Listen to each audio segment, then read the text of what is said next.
Daily. Taste the Daily. తెలంగాణలో వైపు cyber నేరగాళ్లు రెచ్చిపోతున్నా సైబర్ క్రైమ్ పోలీసులు పట్టించుకోవడం లేదన్న విమర్శలు వస్తున్నాయి. ఎన్ని కంప్లైంట్లు వస్తున్నా వారు మిన్నంటుకుంటున్నారు. ఇవాళ ఉదయం నుంచి వాట్సాప్ గ్రూపులు, వాట్సాప్ వ్యక్తిగత నెంబర్లు హ్యాక్ అవుతున్నాయి. తమ ఫోన్ నెంబర్లు హ్యాక్ అయ్యి డబ్బులు అడుగుతున్నారంటూ సైబర్ క్రైమ్ పోలీసులను పెద్ద సంఖ్యలో బాధితులు ఆశ్రయించారు. అయితే హ్యాక్ అయ్యిందంటూ స్టేటస్ పెట్టుకోండి అంటూ ఉచిత సలహా ఇస్తున్నారని తప్ప చర్యలు తీసుకోవడం లేదన్న విమర్శలు వస్తున్నాయి. డబ్బులు కట్ అయ్యాయంటూ ఫిర్యాదు చేస్తే కంప్లైంట్ తీసుకోవడం లేదంటున్నారు.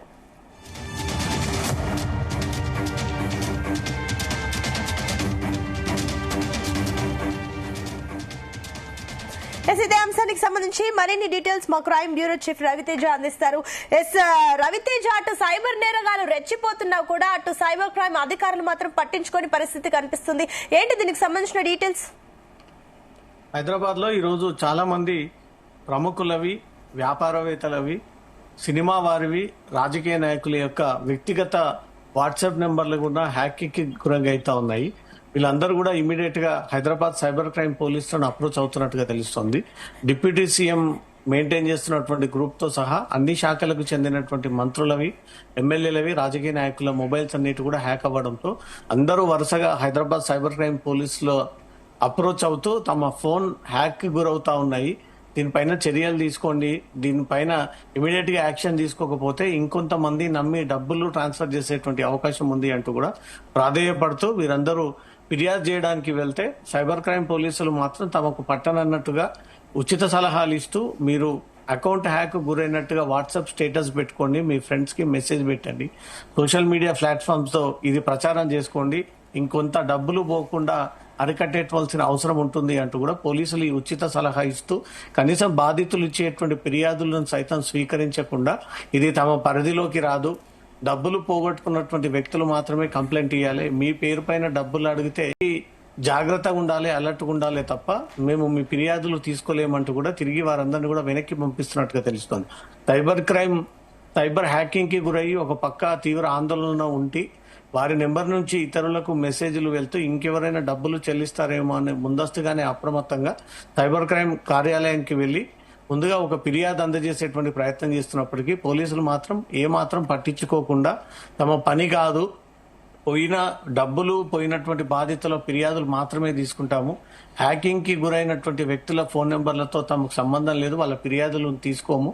ఇప్పుడు ఈ సబ్జెక్టు పైన సైబర్ క్రైమ్ పోలీసులు ఈ రకమైనటువంటి సమాధానాలు బాధితులకు ఇవ్వడంతో చేసేదేం లేక బాధితులు ఆందోళనకు గురవుతా ఉన్నారు. నేరుగా పోలీసు ఉన్నతాధికారులకు ప్రయత్నాలు చేసి సైబర్ క్రైమ్ పోలీసుల తీరు ఈ రకంగా ఉంటే ఒక సాధారణ వ్యక్తులు, ఒక middle class person police station కు వచ్చి ఏ రకంగా ఫిర్యాదు ఇస్తే ఏ రకంగా వీళ్ళు రిసీవ్ చేసుకుంటా ఉన్నారు అంటూ మాత్రం పెద్ద మొత్తంలో హైదరాబాద్ పోలీసుల పైన విమర్శలు పెరుగుతా ఉన్నాయి. ఈ రోజు వందలాది మందిగా వాట్సాప్ నెంబర్లు హ్యాక్ అయ్యి తీవ్ర ఆందోళన ఉండి ఎట్టకేలకు తమ పన్నులన్నీ ఆపుకొని సైబర్ క్రైమ్ కార్యాలయానికి వెళ్లి ఈ ఫిర్యాదులు అందజేస్తుంటే కనీసం పోలీసులు పిలిచి ఏం జరిగింది అని పూర్తి వివరాలు తీసుకోపోవడమే కాకుండా బాధితులు ఇచ్చినటువంటి ఫిర్యాదునైనా కనీసం స్వీకరించట్లేదు, దానిపైన కేసులు నమోదు చేయట్లేదు, మళ్ళీ తిరిగి ఉచిత సలహాలు ఇవ్వడంతో పాటు డబ్బులు పోయినటువంటి వ్యక్తులు మాత్రమే ఫిర్యాదు తీసుకుంటాము, ఈ హ్యాక్ కి గురైనటువంటి వాట్సాప్ నెంబర్ల యొక్క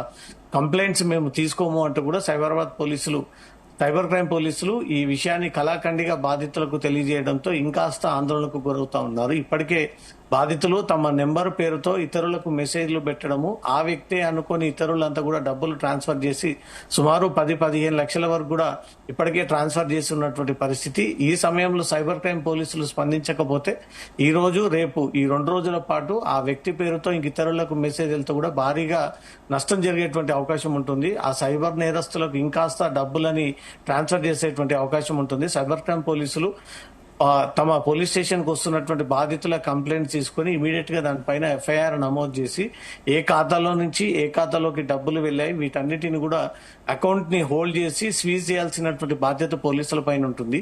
ఈ సమయంలో కూడా పోలీసులు చేతులెత్తేసి ఆదివారం నాడు పోలీసులు అందుబాటులో లేరు, ఒకరు మాత్రమే డ్యూటీలో ఉన్నారు, ఇంతమంది కంప్లైంట్స్ వస్తే ఒక అధికారి ఇంతమందిని ఎలా మానిటర్ చేయగలుగుతాడంటూ కూడా ఈ రకంగా వారంతలా వాళ్ళే ఈ పోలీస్ లోపాలని బయట పెట్టుకుంటా ఉన్నారు. ఏ సమస్య వచ్చినా హైదరాబాద్ పోలీసులు ముందుంటామని చెప్పి ఈరోజు బాధితులు సైబర్ క్రైమ్ పోలీస్ స్టేషన్ కి వెళ్తే మేము ఫిర్యాదు తీసుకోము, ఇది మా పరిధి కాదు, ఎక్కడో ఉన్నటువంటి వ్యక్తులు డబ్బులు చెల్లిస్తే మేమెందుకు ఫిర్యాదు తీసుకుంటాము, డబ్బులు చెల్లించే ముందు జాగ్రత్తగా ఉండాలి అంటూ ఈ ఉచిత సలహాలు ఇవ్వడంపై మాత్రం సైబర్ క్రైమ్ కార్యాలయం ముందు బాధితులంతా కూడా ఆందోళన చెందుతున్నట్టుగా తెలుస్తోంది.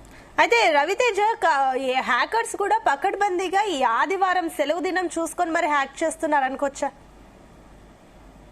వాళ్ళకు సెలవులతో ఈ హాలిడేస్ తో వీళ్ళు గవర్నమెంట్ హాలిడేస్ ప్రైవేట్ హాలిడేస్ తో సంబంధం లేకపోయినా ఎవరు ఎక్కువగా యాక్టివ్ గా ఉంటున్నారు వాట్సాప్ గ్రూప్లలో వాట్సాప్ నెంబర్స్ ద్వారా అని ఒక ఇన్ఫర్మేషన్ డాటా తెప్పించుకొని వాళ్ళ వ్యక్తిగత డాటా అంతా తీసుకొని వాళ్ళ నెంబర్ ని హ్యాక్ చేసి దాని ద్వారా ఇతరులకు మెసేజ్లు పెట్టి ఈజీగా వెనక ముందు చూడకుండా ఆ వ్యక్తిపై నమ్మకం ఉన్నటువంటి వారు ఇమీడియట్ గా ఆన్లైన్ ద్వారా ట్రాన్స్ఫర్ చేయడము, కొంత అనుమానం వచ్చి ఫోన్ చేసిన వ్యక్తులు కొంచెం బ్యాక్ అవ్వడము, కొంతమంది వేరే పనుల పైన తమ ఉద్యోగాలు ఉన్నప్పుడు సడన్ గా ఈ నెంబర్ల పైన మెసేజ్ వచ్చినటువంటి వెంటనే తిరిగి గూగుల్ పే ఫోన్ పే చేయడము, దానికి మళ్ళీ హ్యాకర్ తిరిగి ఒక గూగుల్ పే ఫోన్ పే నెంబర్లను పంపించడము, ఇదంతా కొంత గందరగోళంగా ప్రజలకు అవేర్నెస్ లేకపోవడంతో ఎవరికి డబ్బులు ఇవ్వాలి ఎందుకు ఇవ్వాలి అనే ఒక ఆలోచన లేకుండా మెసేజ్ వచ్చినటువంటి వెంటనే అవతల వ్యక్తి ఏదైనా ఆపదలో ఉన్నాడేమో అందుకే డబ్బులు అడుగుతున్నాడు అనే ఒక ఆలోచనతోటి ఇష్టానుసారంగా ఉన్న అకౌంట్ డబ్బులంతా కూడా ఆ గూగుల్ పే ఫోన్ పే హ్యాకర్ల నెంబర్లకు సెండ్ చేయడంపై మాత్రం ఇప్పుడు తెలుగు రాష్ట్రాల్లో ముఖ్యంగా హైదరాబాద్ లో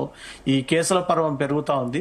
దీనిపైన ప్రత్యేక శ్రద్ధ చూపించాల్సినటువంటి హైదరాబాద్ పోలీసులు సైబర్ క్రైమ్ పోలీసులు బాధితులని రిసీవ్ చేసుకోవాల్సింది పోయి వాళ్ళ రిప్రజెంటేషన్ తీసుకోవాల్సింది పోయి వాళ్ళు ఏం చెప్తా ఉన్నారో కనీసం వినే ఓపిక లేకుండా మేము కంప్లైంట్ తీసుకోలేము, ఒక్క అధికారి ఇంతమంది కంప్లైంట్స్ ఎలా తీసుకోగలుగుతాము, చాలా సైబర్ క్రైమ్స్ కి ఎక్కువగా కేసులు రిపోర్ట్ అవుతా ఉన్నాయి, డబ్బులు కట్ అయినటువంటి ఖాతాదారులు మాత్రమే కంప్లైంట్ ఇస్తే తీసుకుంటాము తప్ప ఫోన్ హ్యాక్ కి గురయ్యి వారి నుంచి మెసేజ్ వెళ్తున్నటువంటి బాధితుల ఫోన్ నెంబర్లు మేము వాళ్ళ నుంచి కంప్లైంట్ తీసుకోలేమంటూ కూడా ఈ విషయాన్ని ఆ బాధితులకు తెలియజేయడంతో చేసేదేం లేక వీళ్ళ ఆందోళనకు గురవుతూ పోలీసు ఉన్నతాధికారుల దృష్టికి తీసుకెళ్తున్నటువంటి ప్రయత్నాలు అయితే జరుగుతూ ఉన్నాయి.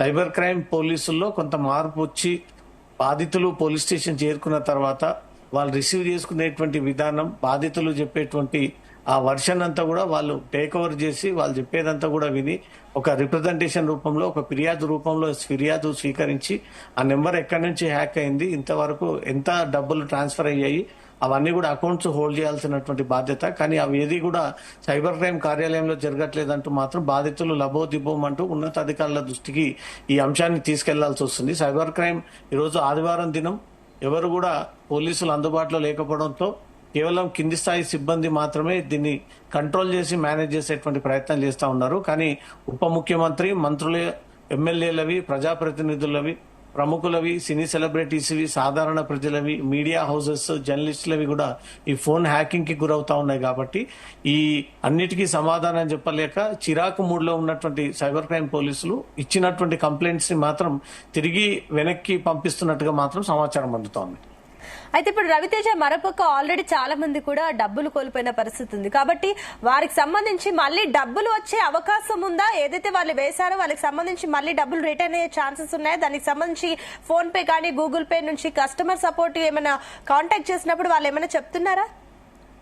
ఒక అకౌంట్ నుంచి మీకు తెలియనటువంటి పర్సన్ కి డబ్బులు పంపినప్పుడు అది సైబర్ నేరగాడైనా సరే, మీకు తెలిసిన వ్యక్తి అయినా సరే, సరైనటువంటి అకౌంట్ కి డబ్బులు పంపకపోతే మీరు ఇమీడియట్ గా సైబర్ హెల్ప్ లైన్ 109 నెంబర్ కి మీరు ఫోన్ చేసి దానికి ఒక కంప్లైంట్ రైజ్ చేయండి. ఇమీడియట్ గా మీ ఖాతా ద్వారా గానీ అవతల వ్యక్తి ఖాతా ద్వారా గానీ ఏవైనా డబ్బులు వారికి అందినట్టయితే దాని పట్ల సైబర్ క్రైమ్ పోలీసులు ముందుగా అకౌంట్ ని హోల్డ్ చేసి అకౌంట్ లో ఉన్నటువంటి డబ్బులు వేరే అకౌంట్ కి ట్రాన్స్ఫర్ అవ్వకుండా మాత్రం పూర్తి స్థాయిలో దాన్ని నిలిపివేసేటువంటి టెక్నాలజీని అయితే ఇప్పుడు పోలీసులు ఉపయోగిస్తా ఉన్నారు. కొంతమంది అవగాహన లేక, కొంతమంది ఈ విషయాలు తెలియక సైబర్ క్రైమ్ పోర్టల్లో కంప్లైంట్ చేసి అకౌంట్స్ ని ముందుగా హోల్డ్ చేసి ఆ డబ్బులు ఎటు వేరే అకౌంట్ కి ట్రాన్స్ఫర్ అవ్వకుండా మళ్ళీ వెళ్లి సైబర్ క్రైమ్ పోలీసులకు ఫిజికల్ గా ఒక కాపీ అందజేసినట్టయితే ఇక్కడ నమోదైనటువంటి ఎఫ్ఐఆర్ ప్రకారంగా ఏదైతే సైబర్ నేరస్తుడి యొక్క అకౌంట్ లోకి డబ్బులు ట్రాన్స్ఫర్ అయ్యాయో అవి తిరిగి పోలీసులు బ్యాంకు ద్వారా మళ్ళీ తిరిగి ఖాతాదారు యొక్క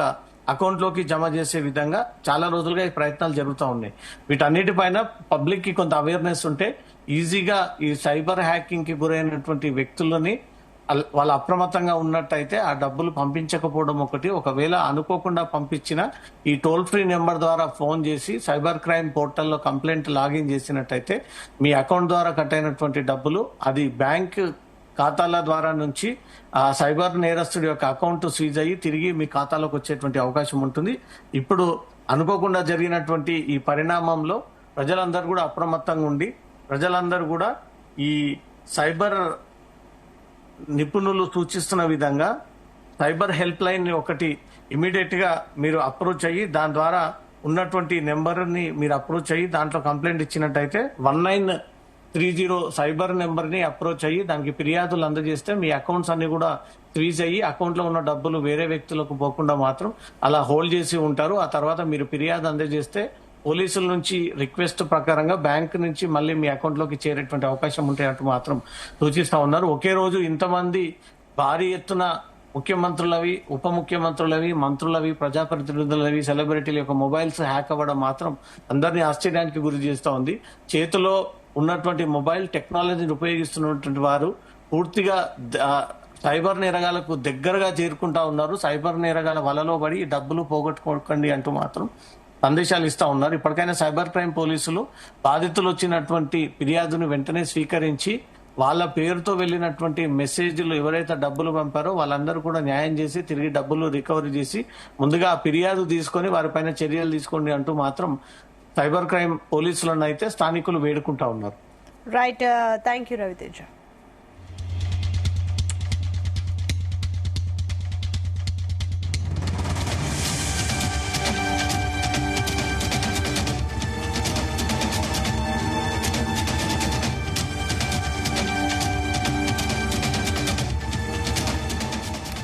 ఇక తెలంగాణలో ఒకవైపు సైబర్ నేరగాళ్లు రెచ్చిపోతున్నా సైబర్ క్రైమ్ పోలీసులు పట్టించుకోవడం లేదన్న విమర్శలు వ్యక్తమవుతున్నాయి. ఎన్ని కంప్లైంట్లు వస్తున్నా వారు మిన్నంటున్నారు.